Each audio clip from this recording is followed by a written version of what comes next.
Por muy difícil que me resultase, he llegado a una conclusión inexorable y profundamente perturbadora.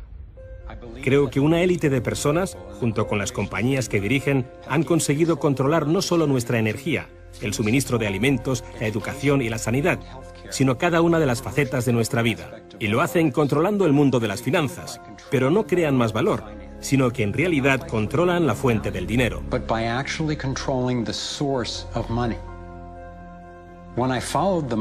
Cuando seguía el dinero, vi que me arrastraba a la cima de una pirámide. Aquí estamos en la base de la pirámide con nuestro día a día.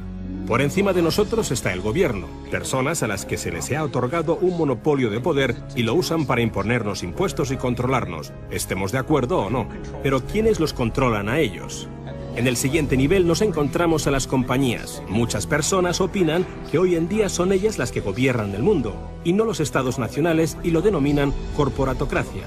Para conseguir los recursos mundiales y controlar los mercados, esta corporatocracia debe tener acceso a dinero barato. Las grandes corporaciones obtienen sus préstamos a un interés especial de los grandes bancos. Lo que significa que aquellos que controlan los grandes bancos, la élite adinerada, son los que en realidad controlan las corporaciones. Mientras seguía el dinero me di cuenta de que casi todas las ideas que tenía acerca del capital no son ciertas. Es curioso el hecho de que nos planteamos muy pocas preguntas sobre cosas cotidianas, como por ejemplo, cuando vamos a un banco y pedimos un préstamo de, digamos, $50.000 o 50.000 libras. ¿Qué pasa en realidad? Veamos. Muchas personas viven la vida basándose en unas ideas que se alejan mucho de la realidad. Lo que en realidad pasa es que si pides 50.000 libras, escriben que en tu cuenta hay 50.000 libras. Eso es todo lo que hacen. No acuñan monedas ni imprimen billetes. No recurren a ningún metal precioso. Simplemente escriben en una pantalla de ordenador que tu cuenta tiene 50.000 libras. Desde ese momento empiezas a pagar intereses sobre una cantidad de dinero que nunca ha existido, que no existe y que no existirá. Resulta que los bancos prestan unas 9 veces más dinero que la cantidad que en realidad guardan en sus cámaras. Y esto es posible gracias al préstamo conocido como reserva fraccionaria. Funciona de la siguiente manera. A la Reserva Federal, o al Banco Central de cualquier país, se le permite determinar la cantidad de dinero que un banco debe tener en sus reservas. En los Estados Unidos, ahora mismo es más o menos un 10%. Así que si depositas $10.000 en el banco separa el 10%, es decir, $1.000, y luego opera en el mercado con el resto. Por ejemplo, ahora llega otra persona al banco y pide un préstamo de $9.000 para comprarse un coche. En ese momento, el banco presta $9.000 del depósito que tú habías creado. Los $9.000 desaparecen. Entonces, la persona que solicita el préstamo paga al vendedor del coche y éste ingresa la cantidad en otro banco que forma parte del mismo sistema bancario central. Estos $9.000 se consideran un nuevo depósito y así continúa el proceso sucesivamente. El dinero se vuelve a depositar y se vuelve a prestar hasta que el depósito inicial de $10.000 se convierte en $100.000. El sistema bancario acaba de crear $90.000 simplemente prestando el dinero. Aparentemente todo empezó con los orfebres del siglo XVII, cuando la gente acudía a ellos para comerciar con oro. El oro era muy pesado para llevarlo de un sitio a otro, así que la gente comenzó a guardarlo en cámaras y comerciaba con recibos. Aquellos recibos fueron los primeros billetes. Como solo unos pocos retiraban su oro en momentos determinados, los dueños de las cámaras, básicamente los nuevos banqueros, empezaron a crear recibos de oro que en realidad no tenían. Entonces prestaban esos recibos y les aplicaban unos intereses al dinero prestado, al oro, que en realidad no tenían. Así nació nuestro sistema de reserva fraccionaria. En este sistema, los banqueros consiguen hacer dinero de donde no hay nada, mientras que el resto de nosotros tenemos que trabajar para ganárnoslo. Esto ha provocado una forma moderna de servidumbre donde la masa de la sociedad trabaja para pagar su deuda con los bancos.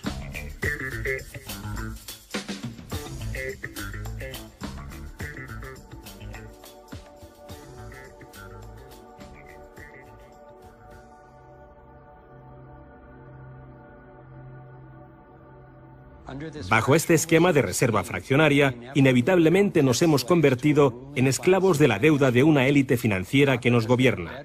no porque sean mejores o más inteligentes que nosotros, sino porque han manipulado el sistema para beneficiarse de una gran parte de la gente de este planeta. Catherine Austin Fitts es experta en este tema. Fue ayudante del Departamento de Vivienda y Desarrollo Urbano de Estados Unidos bajo el mandato del presidente George Bush Sr. y luego asesora de la administración de Clinton. Imaginemos el juego del Monopoly. Ahora quieres comprar el Paseo del Prado. Lo que puedo hacer continuamente es imprimir dinero, darme más y más dinero, disminuir el valor de tu moneda al imprimir cada vez más. Da igual lo duro que estés trabajando o el éxito que tengas. Al final, siempre te puedo comprar y no me cuesta nada. Pero ¿cómo se explica que si vosotros o yo mismo fabricamos billetes, se nos acuse de falsificación? Pero si lo hacen los bancos, entonces sea un incremento de la masa monetaria. ¿Cómo han conseguido los bancos este poder? Esto es Jekyll Island, donde en 1910, representantes de los Rockefeller, los Rothschild, los Morgan y otros banqueros privados se reunieron en secreto para preparar la legislación que crearía la Reserva Federal. Ed Griffin se encargó literalmente de escribir un libro sobre lo que pasó en Jekyll Island.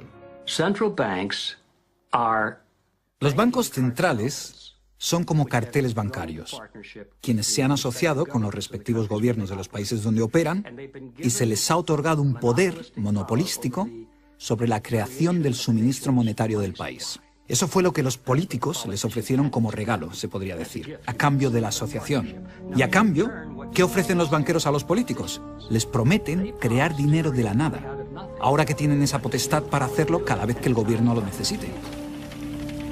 Y desde 2008 hemos presenciado la mayor impresión de dinero falso de la historia.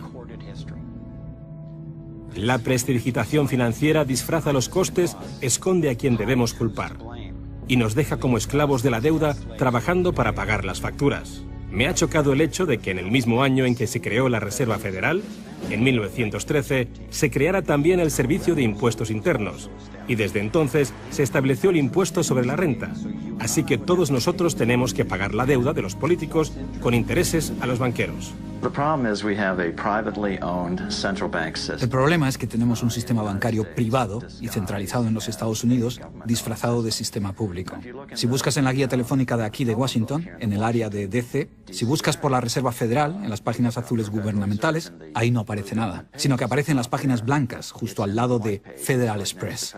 Es un banco central y privado. ¿Cuál es la relación adecuada, cuál debería ser la relación adecuada entre el presidente de la Reserva Federal y el presidente de los Estados Unidos? Bueno, primero debemos dejar claro que la Reserva Federal es una agencia independiente. Y eso significa, básicamente, que no existe ninguna otra agencia del gobierno que pueda anular las acciones que emprendemos.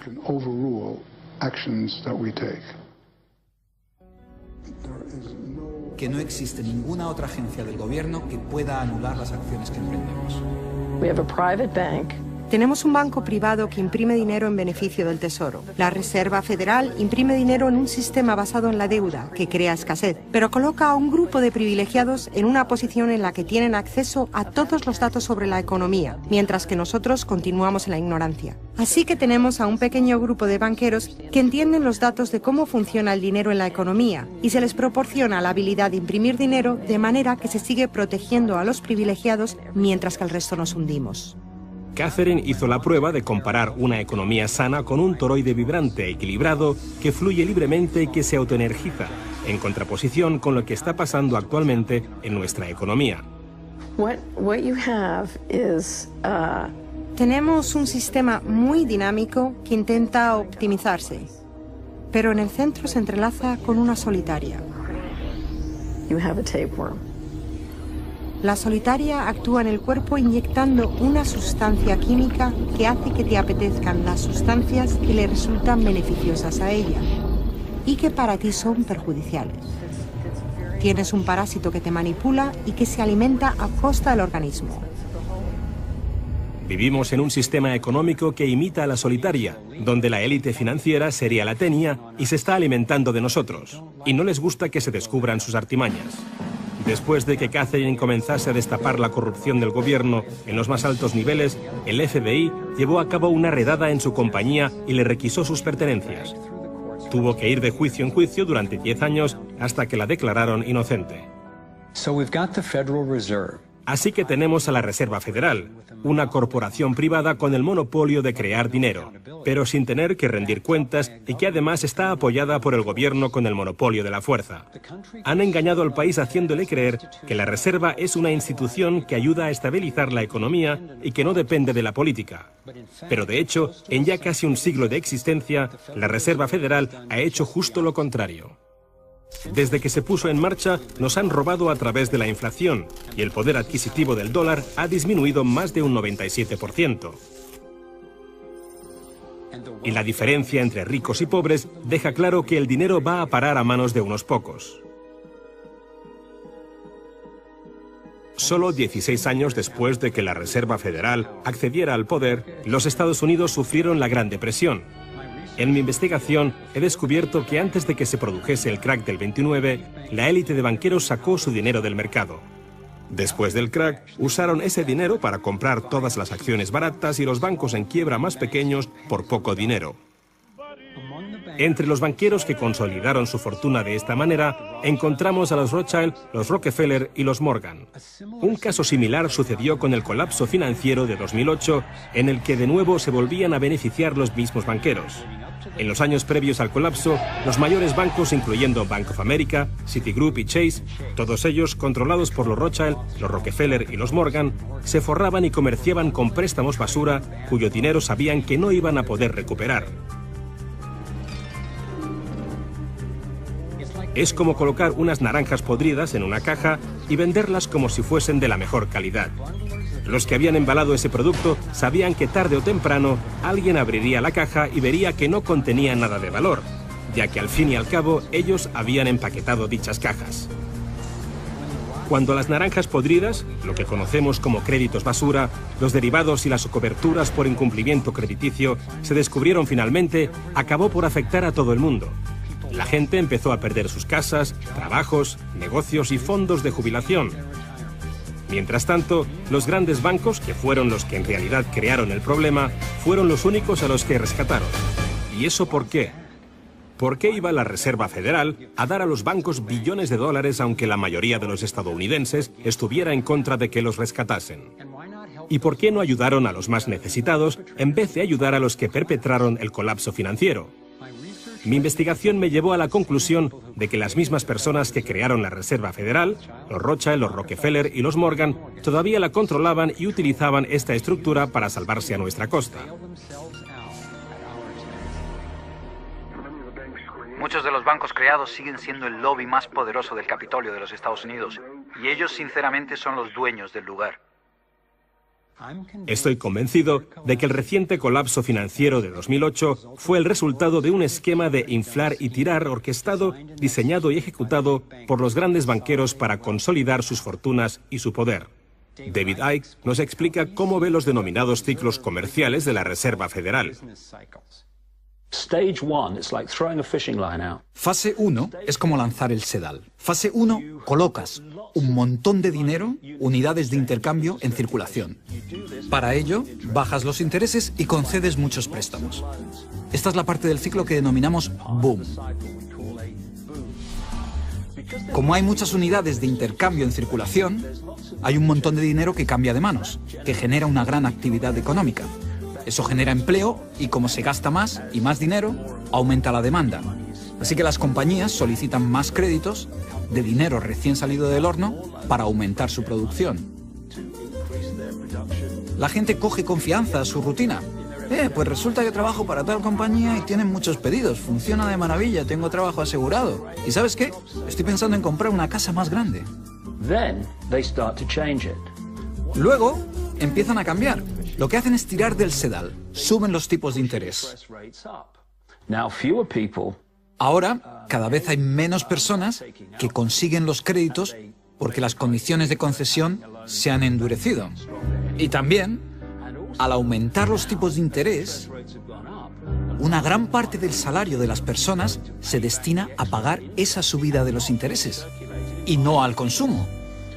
De repente, ya no hay tanto dinero en circulación y, por tanto, se compran menos cosas.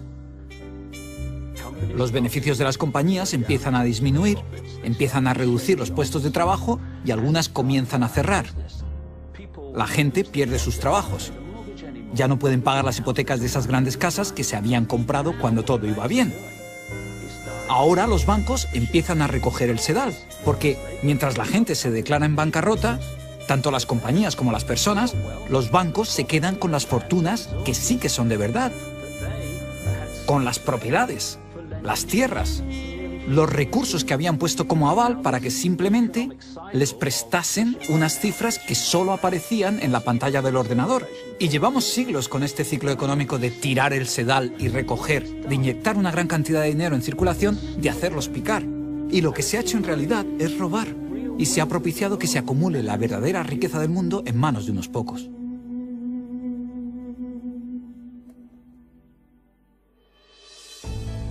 A nivel internacional, los bancos centrales utilizan el Banco Mundial y el Fondo Monetario Internacional para hacer más dinero mientras explotan los recursos de aquellos países a los que les prestan dinero y con este proceso acaban llevándolos a la bancarrota. El banco central de los bancos centrales es el banco creado por los Rothschild, el Banco de Pagos Internacionales. La élite se está posicionando para controlar el acceso a prácticamente todo lo que necesitamos para sobrevivir. Da igual a qué parte del mundo vayas, porque el dinero está controlado por el sistema bancario. Ellos deciden si la gente come o no come. ¿Quién se convierte en multimillonario y quién sobrevive con menos de $1 al día? El que controla el dinero, controla el mundo. Y muy pocas personas controlan el dinero.